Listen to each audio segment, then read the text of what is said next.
కన్నీళ్లు విడిచాడు. అయ్యా నన్ను క్షమించు ప్రభువా, నన్ను మన్నించు నాయనా, అయ్యో నీతో తిరిగాను, నువ్వు చేసే అద్భుతాలన్నీ చూశాను, కండ్లారా చూసి కూడా నేను బొంకానని ఏం చేశాడో తెలుసా? గోడ తట్టుకు వెళ్ళి పశ్చాత్తాపపడి కనికరించమని కోరుకుని మారు మనసు పొందాడు. ఇక అప్పటి నుంచి మొదలు పెట్టాడు సేవ. హల్లెలూయా. ఇక పేతురు సేవ పరిచర్య మొదలు పెట్టిన మొదలు ఆయన నీడ పడితే అనేక మంది స్వస్థపరచబడుతూ ఉన్నారు. రోగులు స్వస్థపరచబడి నీడ ఆయన వస్త్రపు చెంగు ముట్టుకుంటే స్వస్థపరచబడుతున్నారు. ఎందుకురా ఈ త్యాగం అంటే తీర్మానం, నిశ్చయత. ప్రియమైన దైవజనకు ఒక నిశ్చయత ఉండాలి మనకి. మనం విశ్వాస జీవితాన్ని కొనసాగిస్తున్నామంటే, ప్రభువు నమ్ముకున్నామంటే ఒక నిశ్చయత ఉండాలి మనకి. పశ్చాత్తాప హృదయం మనలో కలగాలి. ఈ శిలువ మరణం ద్వారా శిష్యుడైన పేతురు ఏమొచ్చింది? మారు మనసు వచ్చింది. Praise the lord. ఏమొచ్చింది? మనకు మారు మనసు రావాలి, మనస్సును మార్చుకోవాలి. మొదటి మాటను చదువుకుందాం. లూకా సువార్త 23:34.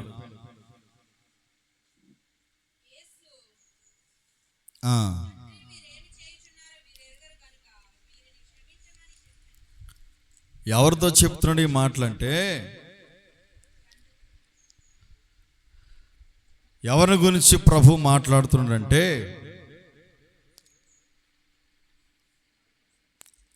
33వ వచనం చదవండి. వారు కపాలమనబడిన స్థలమునకు వచ్చినప్పుడు అక్కడ కుడివైపున ఒకనిని ఎడమ వైపున ఒకనిని, ఆ నేరస్తులను ఆయనతో కూడా సిలువ వేసిరి.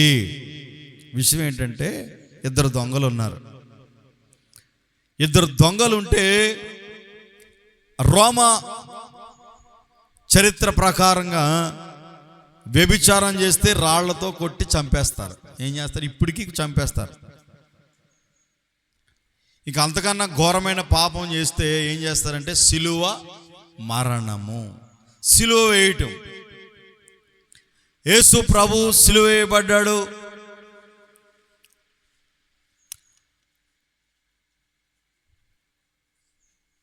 యేసు ప్రభుతో సహా ఇద్దరు దొంగలు సిలువ ఎడమ ప్రక్కన కూడా కుడి ప్రక్కన ఉండి యేసు ప్రభు మధ్యలో ఉన్నారు.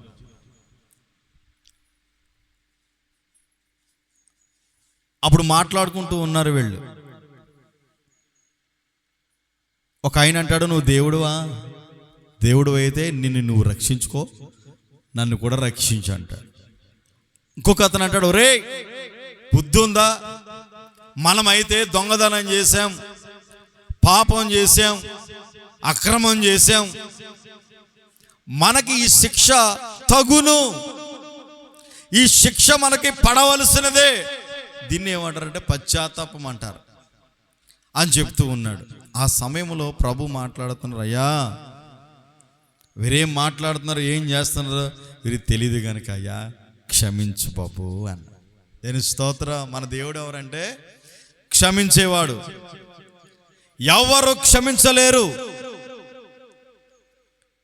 క్షమాభిక్ష పెట్టలేరు. మన ప్రభువైన క్రీస్తు క్షమించే దేవుడు, క్షమాగుణము కలిగిన దేవుడు. ఇతనేమో పశ్చాత్తాపడ్డాడు, అతనేమో అతి తెలివితేటలు ప్రదర్శించాడు. అతి తెలివితేటలు ఉంటాయి కొంతమందికి, ఉంటాయి ఉండవా? ముదురులు ఉంటారు, ముదురాంటీలు, ముదురంకుళ్ళు ఉంటారు. అతి తెలివితేటలు ప్రదర్శిస్తూ ఉంటారు. అర్థమైందా మీకు? వీడికి అతి తెలివి ఎక్కువ.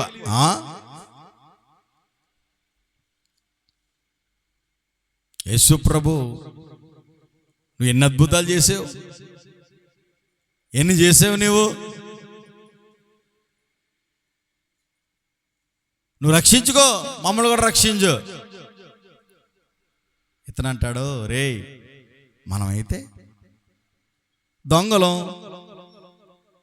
మనం దొంగతనం చేసాం, నేరస్తులం కనుక మనకి ఇది తగును.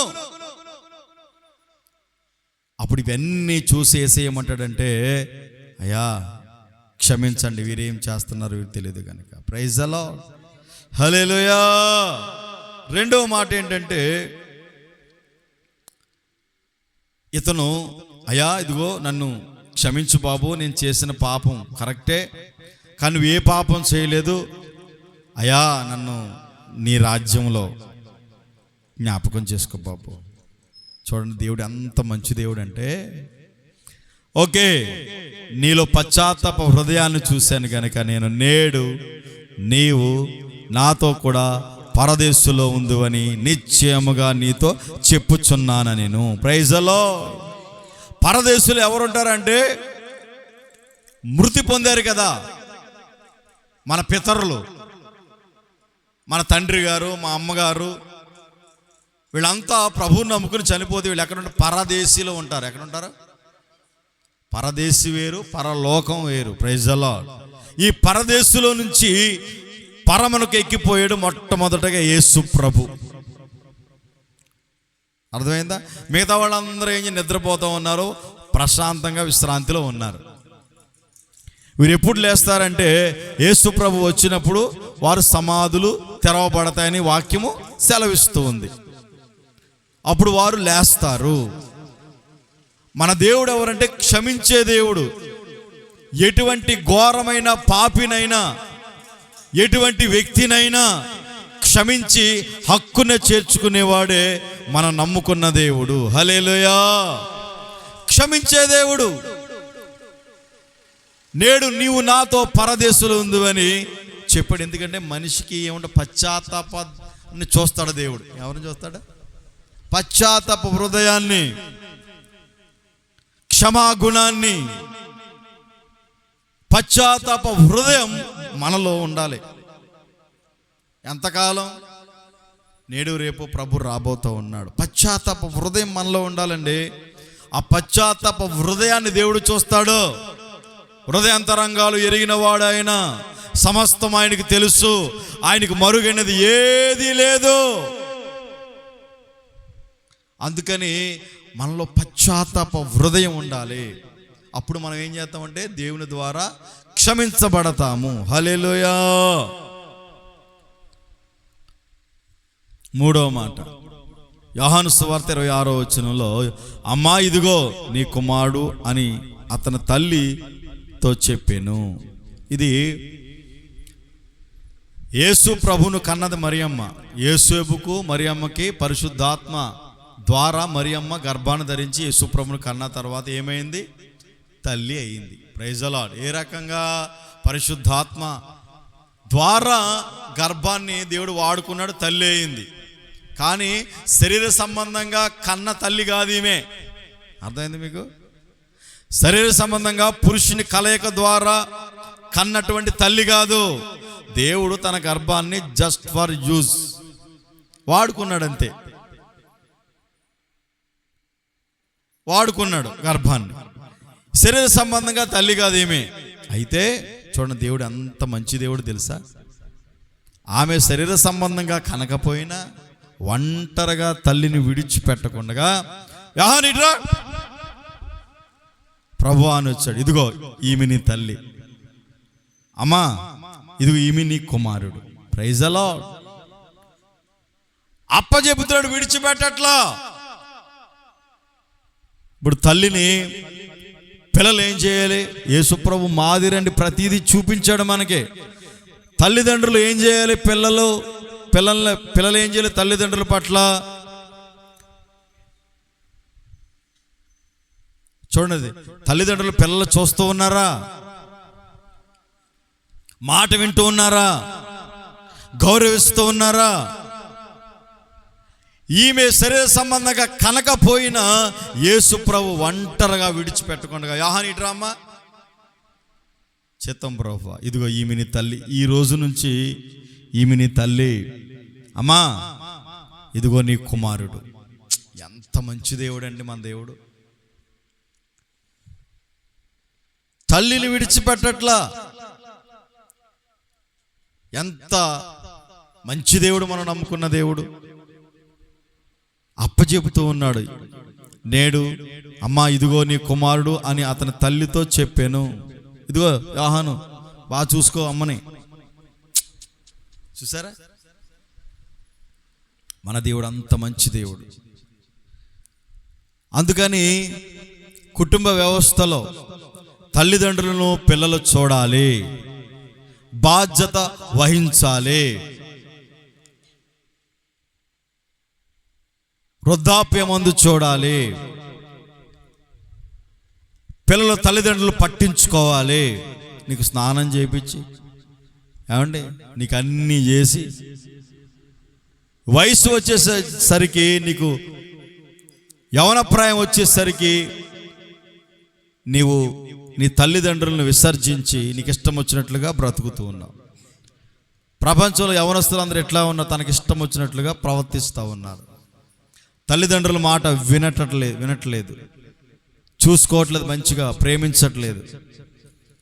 చూడండి, తన తల్లిని యోహానుకి అప్పచెబుతూ ఉన్నాడు. అయ్యా కుమారుడు, ఇదిగో నీ కుమారుడు అని అప్పచెబుతున్నాడు. ఎక్కడా? ఆయన శ్రమ పొందుతూ, సిలువలో వేలాడుతూ ఆయన తల్లిని యోహానుకు అప్పచెప్పాడండి. అందుకని తల్లిదండ్రులను మనం గౌరవించాలి, ప్రేమించాలి, వారిని చూసుకోవాలి, విడిచిపెట్టకూడదు. Praise the lord.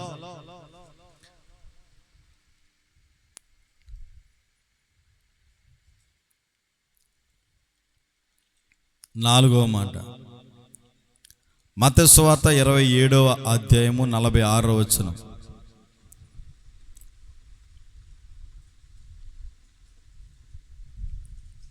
తీయండి. మత్తయి సువార్త 27వ అధ్యాయము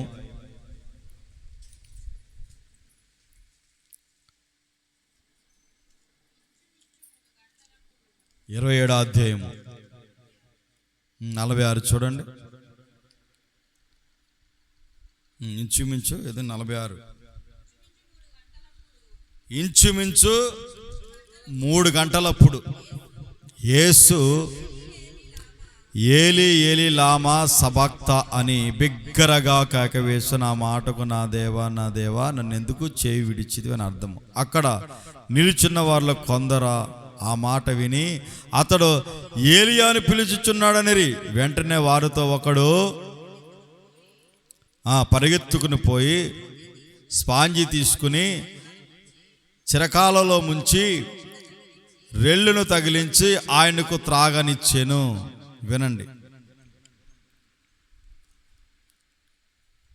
నా తండ్రి నా తండ్రి అని పిలుస్తూ ఉంటే వీళ్ళు ఏమంటారంటే, ఆ సైనికులు ఒరే ఏలియా అని పిలుస్తున్నారు అంటే ఏలియా వస్తాడు కదా మరి అని చెప్పేసి దాహం వేస్తూ ఉంటే ఓ స్పాంజీ ముంచి, ఇప్పుడు మనం సిమెంట్ పని చేస్తాం కదా, పని చేసినప్పుడు బకెట్లో స్పాంజీ ముంచి మేస్త్రికి ఇస్తాం. లేదనుక ముంచి అలా ఉంచామనుకో వాటర్ కారుతుందా లేదా?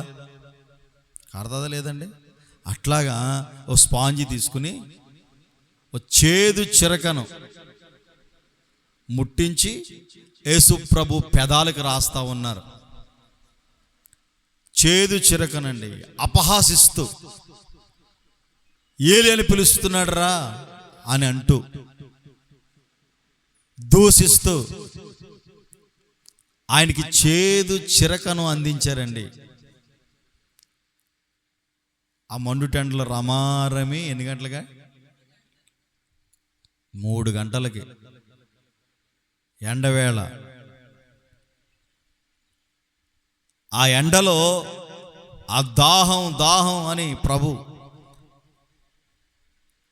ఏలి నా దేవా నా దేవా అని ఆయన సిలువలో ఉండి ప్రభుకి ప్రార్థన చేసుకుంటూ ఉంటే అపహసిస్తూ వారు చేదు చిరకను తీసుకొచ్చి యేసయ్య నోటి దగ్గర పెట్టారండి.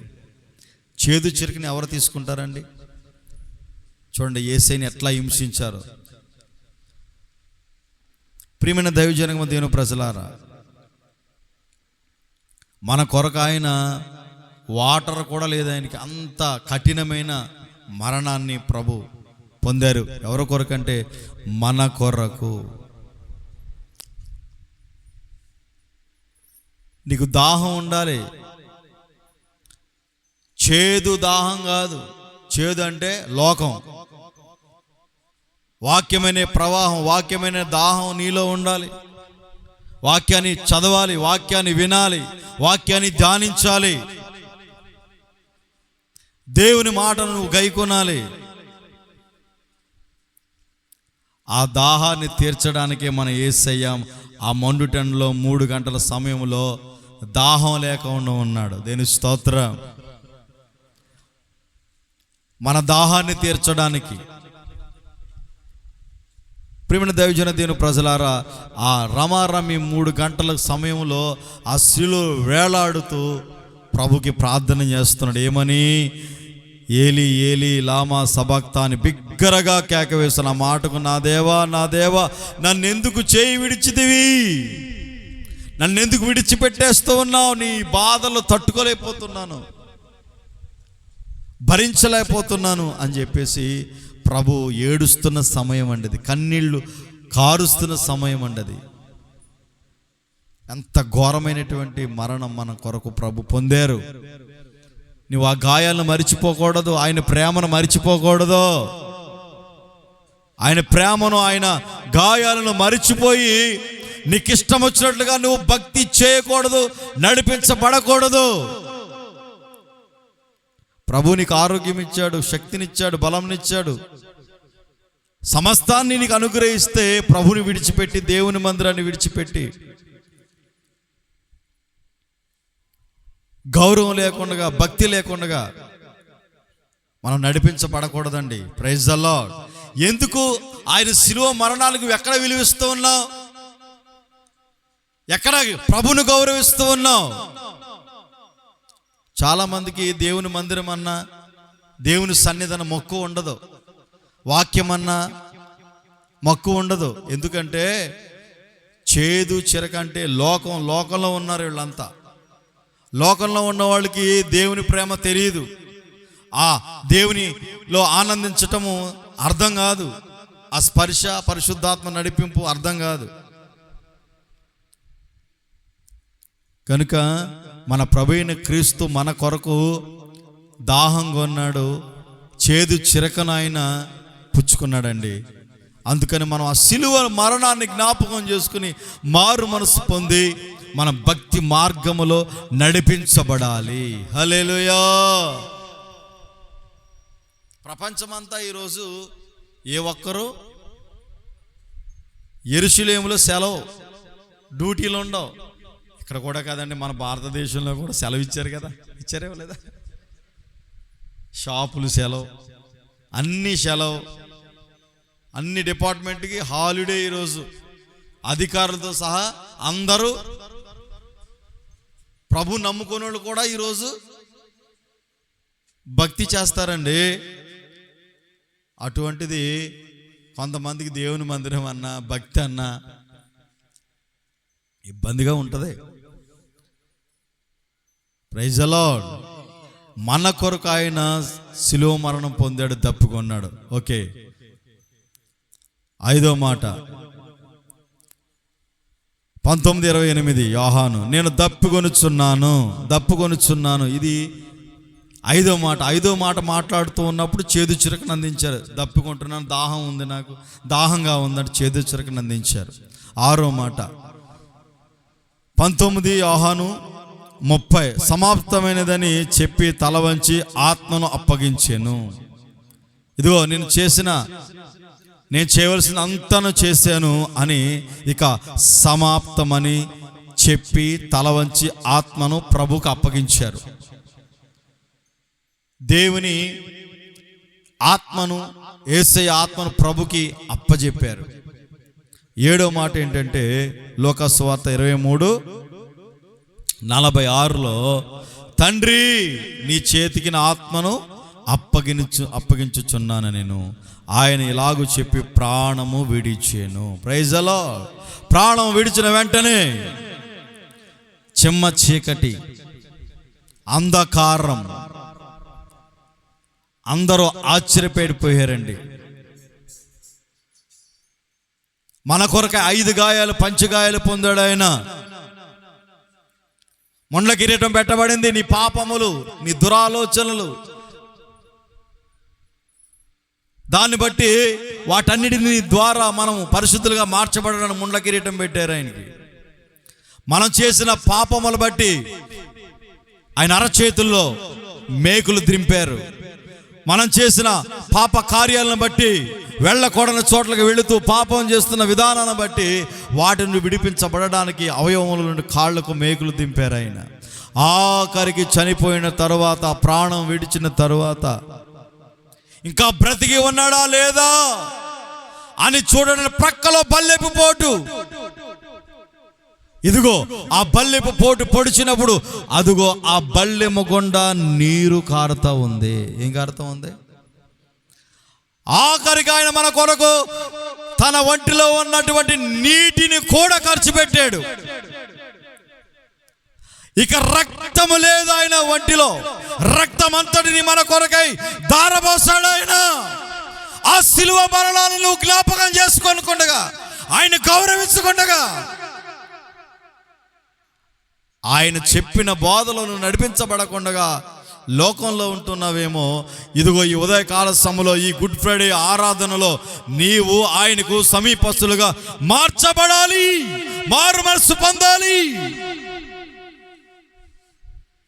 ఇక నువ్వు చేయకపోతే ఆయనకి విలువ ఇవ్వనట్లే. శిలువ మరణము పొందాడు ఆయన మన కొరకు, నువ్వు ఆయన్ని గౌరవించినట్లే. 5 పంచగాయాలు పొందాడు. ఆఖరికి పొడిచాడు. అతనికి బైబిల్లో రాబోయింది ఒక సైనికుడు, ఆడు కళ్ళు జబ్బు. ఏ జబ్బు? కళ్ళు పుసులు కారుతూ ఉంటాయి కదా అందరికీ, కళ్ళు అంత మాటలు. ఆ రక్తం ఇదిగో ఆయన పొడిచాడు. బల్యంలో పొడిచిన తర్వాత దాని గుండా వచ్చింది నీరు. నీరు నీరు ఆ నీరు అతని కంటిలో పడగానే ఆయన స్వస్థత పొందాడు.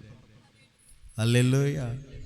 అప్పుడు అర్థమైంది, ఆ సైనికుడికి అర్థమైంది. అప్పుడు ఆయన నిజముగా అయిన దేవుని కుమారుడని నమ్మాడు, కన్నీళ్ళు విడిచాడు, పశ్చాత్తాపం పొందాడు, ప్రభువు నమ్ముకున్నాడు. ఇదంతా శిలువలో జరిగినటువంటి 7 మాటలు.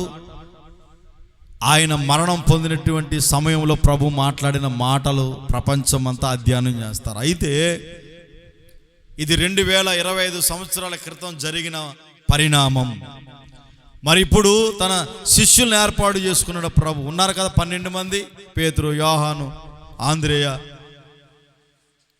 బర్తలోమయి, ఫిలిప్పు. వీళ్ళందరూ ఏం చేశారంటే ఈ శిలువ గురించిన వార్త ప్రపంచమంతా చాటి చెప్పడానికి నలుమూలలా పోయారు. ఇప్పుడు దేవుని స్వార్థ ప్రకటించబడుతుంది. ఇప్పుడు దైవ సేవకుడు చెబుతున్న మాటను నీవు విని, వాక్యాన్ని విని, అలా ఉందో లేదో చూసి నమ్మి మారు మనసు పొంది బాప్తిసం పొందాలి. హల్లెలూయా.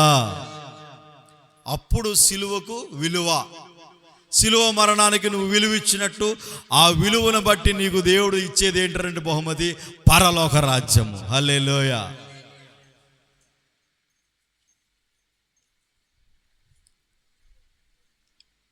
ప్రియమైన దేవుని ప్రజలారా, దేవుని జనాంగమా,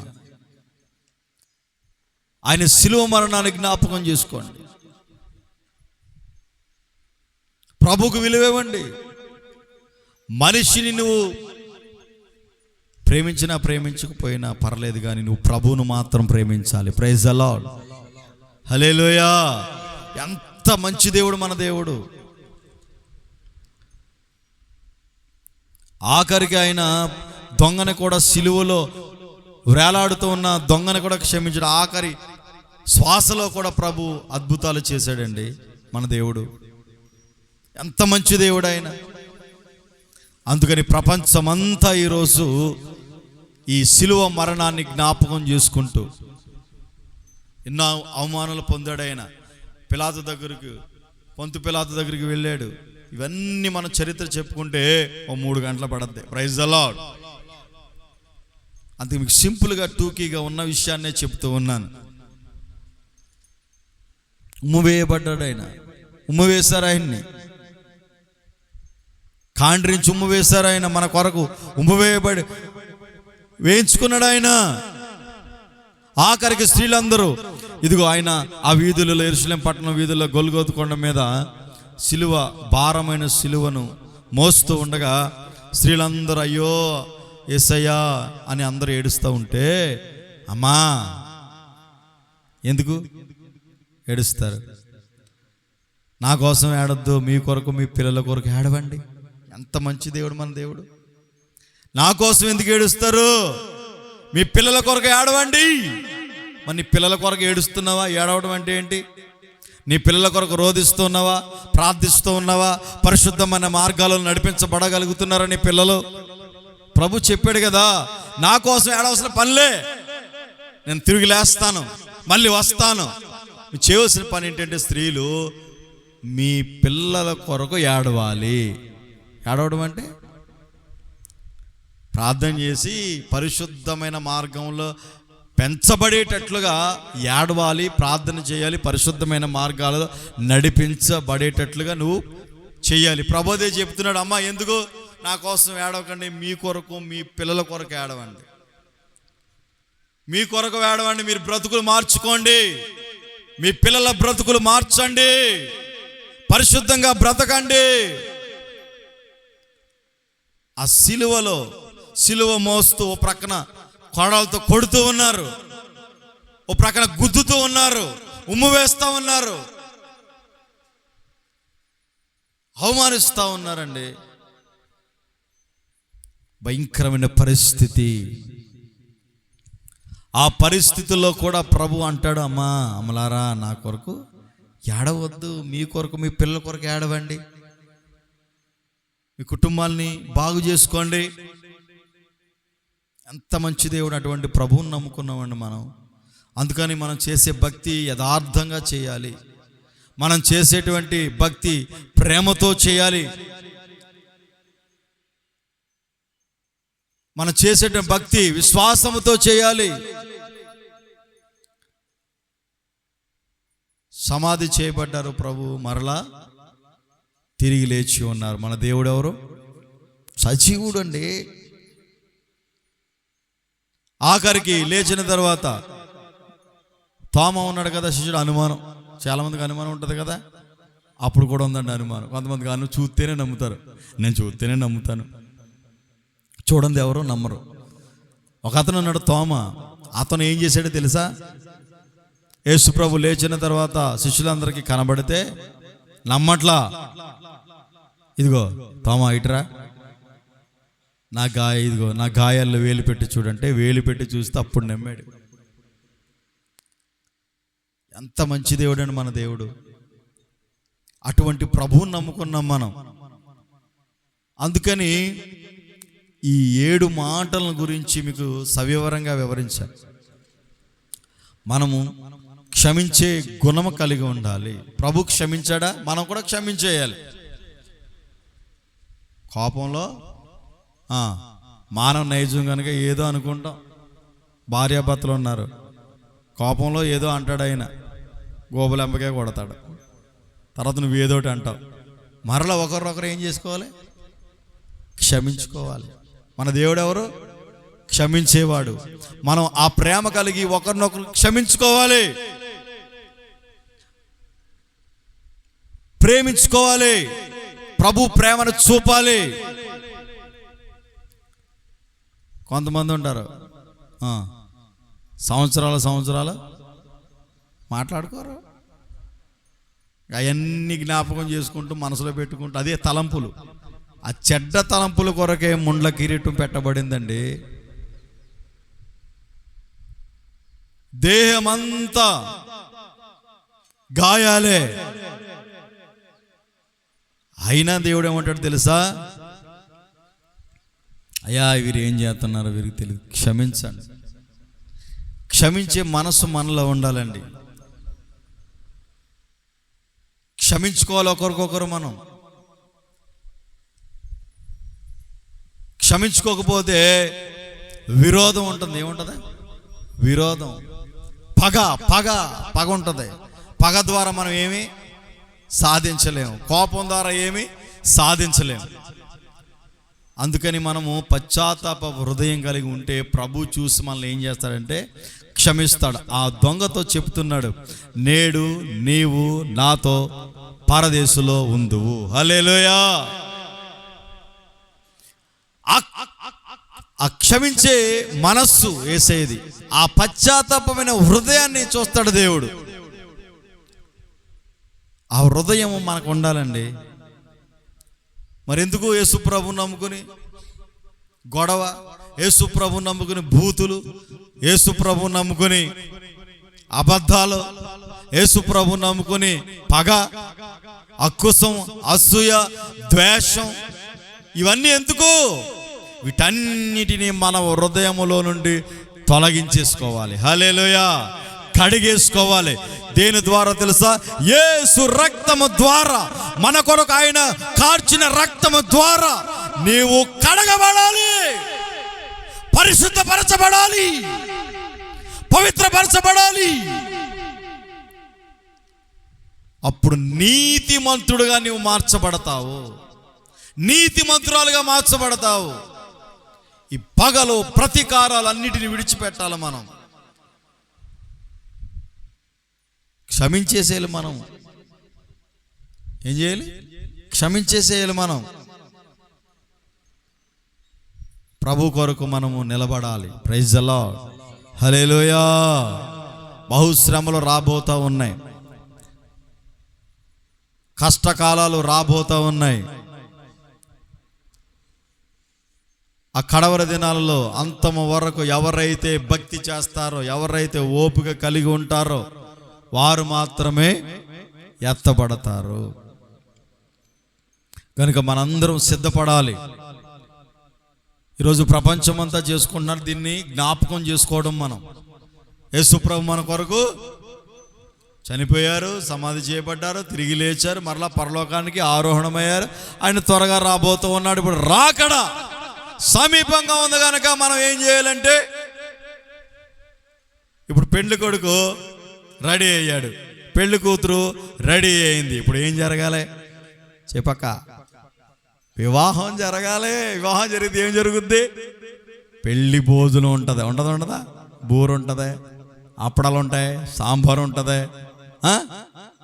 మొక్కలు ఉంటాయి, కక్కలు ఉంటాయి, పెరిగి చట్నీ ఉంటుంది, అన్నీ ఉంటాయి, భోజనాలు ఉంటాయి.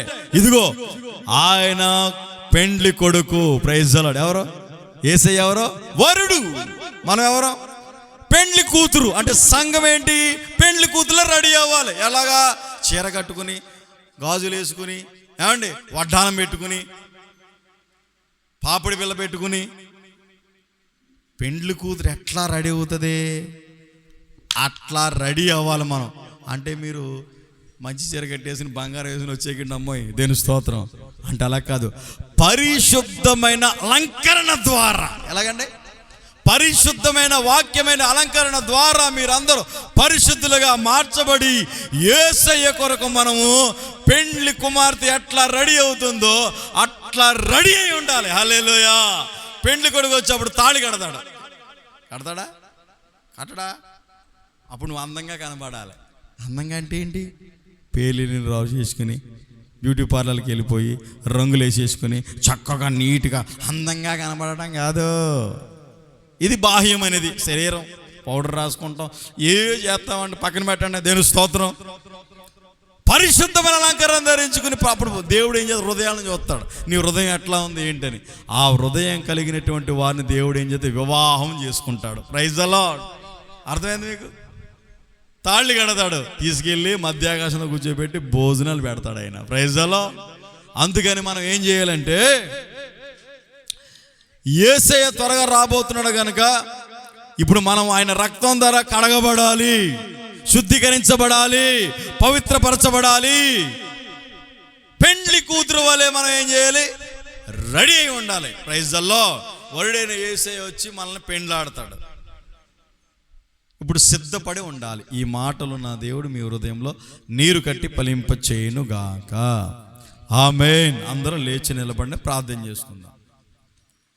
అయిపోయింది ప్రార్థన. మరలా నేను ప్రసాద్ ప్రార్థన వేరే వాకింగ్ చెప్తాకి వెళ్తాం. ఆఫ్ చేసేయండి అది. Praise the lord.